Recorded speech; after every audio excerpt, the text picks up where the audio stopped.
Today we're diving into a concept that is crucial to how we interact with the world around us: healthy skepticism. Now, when I say skepticism, I don't mean doubting everything for the sake of doubt. Rather, I'm talking about the ability to engage critically with information, especially when it comes from experts. After all, how do we know when to trust expert opinions and when to question them? How do we strike a balance between valuing expertise and thinking for ourselves?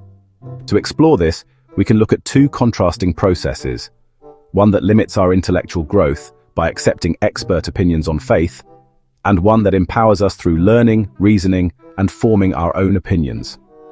Let's break this down by examining what I'll call two triads, one negated and one affirmed. These triads help us see how our thinking can either stagnate or grow based on how we engage with information. Now, when I say skepticism, I don't mean doubting everything for the sake of doubt. Rather, I'm talking about the ability to engage critically with information, especially when it comes from experts. After all, how do we know when to trust expert opinions and when to question them? How do we strike a balance between valuing expertise and thinking for ourselves? To explore this, we can look at two contrasting processes: one that limits our intellectual growth by accepting expert opinions on faith, and one that empowers us through learning, reasoning, and forming our own opinions. Let's break this down by examining what I'll call two triads, one negated and one affirmed. These triads help us see how our thinking can either stagnate or grow, based on how we engage with information. The negated triad: accepting an expert opinion on faith.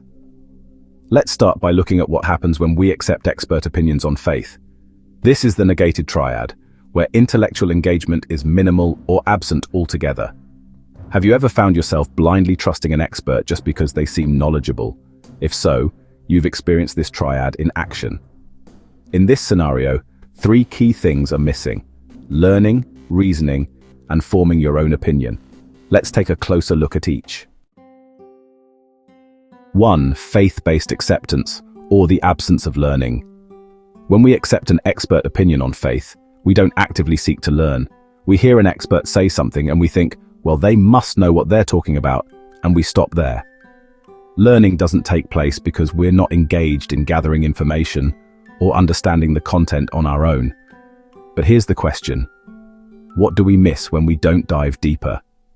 Without that active engagement, we lose out on the opportunity to build our own knowledge base. Tangible guidance.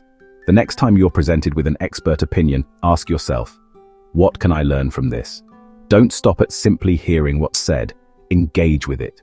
Can you restate the concept in your own words? Can you explain it to someone else? If you can't, you might not have truly learned it yet. The second element in this triad is the absence of reasoning. When we accept opinions on faith, we skip the process of critical analysis. We don't ask questions like, does this argument make sense? Or what evidence supports this? We assume that because an expert said it, it must be true. But think about it. How often do we challenge the ideas presented to us? When we bypass reasoning, we fail to scrutinize the validity of the information. We lose the chance to test ideas against logic and evidence, which means we might be taking in flawed information without even realizing it. Tangible guidance. After learning something from an expert, take a moment to evaluate it. Ask yourself, what is the logic behind this claim? Write down reasons for or against it. Even a brief comparison with other perspectives can spark the reasoning process and give you more clarity. Finally, the lack of learning and reasoning leads to a third absence: the failure to form your own opinion. Without engaging with the information or analyzing it, we simply adopt the expert's view without reflection. But is it really your opinion if you haven't thought critically about it? Imagine how much intellectual autonomy we give up when we stop at merely echoing what others say. Forming an independent opinion is crucial for developing a confident understanding of any topic. Tangible guidance. Once you've engaged with expert content and evaluated it, take the next step. What's my take on this? Even if your opinion is a work in progress, articulating it forces you to consolidate your thoughts. Try explaining your perspective to someone else. It's a great way to ensure it's truly your own. This negated triad, not learning, not reasoning, and not forming your own opinion, creates a restrictive cycle. Each absence reinforces the others. Without learning, we can't reason effectively, and without reasoning, we can't form our own opinions. This results in intellectual stagnation. Now let's flip the script and look at the affirmed triad. This triad represents healthy skepticism, where we engage actively with information by learning, reasoning, and forming our own opinions. When we embrace this approach, each step reinforces the others in a way that fosters intellectual growth. Learning.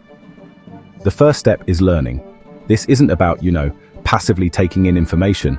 It's about actively seeking it out, questioning it, and digging deeper. When we genuinely engage with learning, we don't just skim the surface.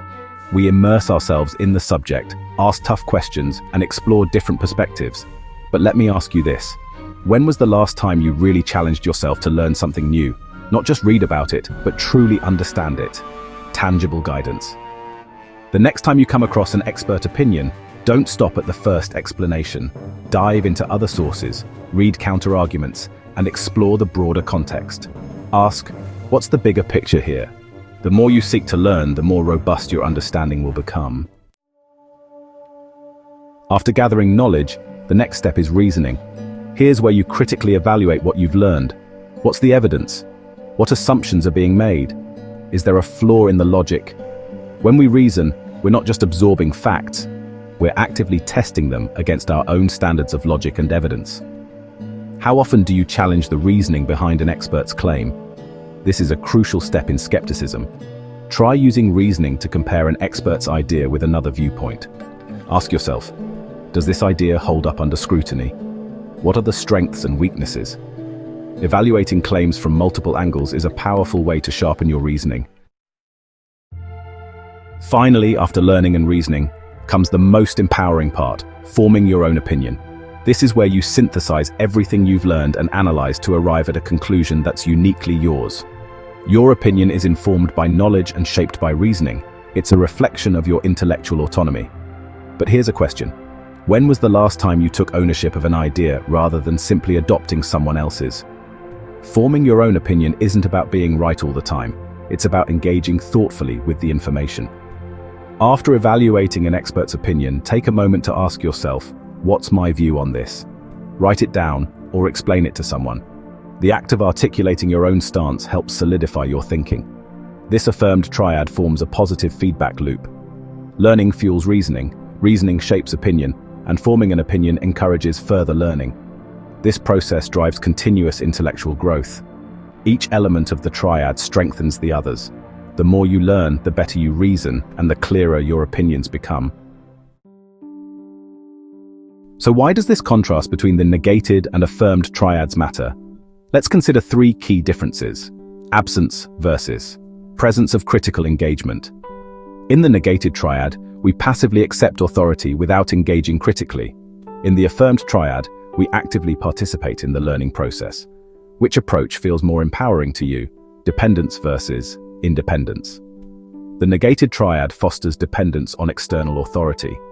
The affirmed triad, on the other hand, encourages intellectual independence. Wouldn't you rather form your own opinions than rely on someone else's? Stagnation versus growth. In the negated triad, intellectual stagnation is inevitable because there's no drive to learn or reason. In the affirmed triad, growth is the natural outcome. What kind of person do you want to be? Someone who stops at passive acceptance or someone who grows through active engagement? As we've seen, skepticism isn't about doubting everything. It's about actively engaging with information, especially from experts, in a way that promotes intellectual growth. The negated triad shows us what happens when we passively accept information on faith and how that leads to stagnation. On the other hand, the affirmed triad, learning, reasoning, and forming our own opinions, leads to independence, growth, and empowerment. But how do we put this into practice? Next time you're presented with an expert opinion, try these 3 steps. Learn actively. Don't just accept what's being said. Dig deeper. Ask yourself, what don't I know yet? What else could I find out? Even spending a few minutes researching an alternative view can enrich your understanding. Reason critically. Question what you've learned. Does this make sense? What evidence supports it? Remember, reasoning isn't about being skeptical for the sake of it. It's about ensuring that what you accept has been tested and makes logical sense to you. Form your own opinion. Take everything you've learned and reason through and ask, what do I believe? Why? Don't worry if your opinion isn't perfect. What matters is that it's yours. You've engaged with the material thoughtfully, and that's what drives intellectual autonomy. By making these steps a habit, you'll find that your thinking becomes clearer, your decisions more informed, and your confidence in your own understanding grows. Healthy skepticism, then, isn't just a way to interact with expert knowledge, it's a tool for personal development. As you leave here today, remember that expertise is valuable, but your active engagement with that knowledge is where real empowerment lies. In a world full of information, don't just take someone's word for it. Learn, reason, and form your own path forward. That's the true power of healthy skepticism.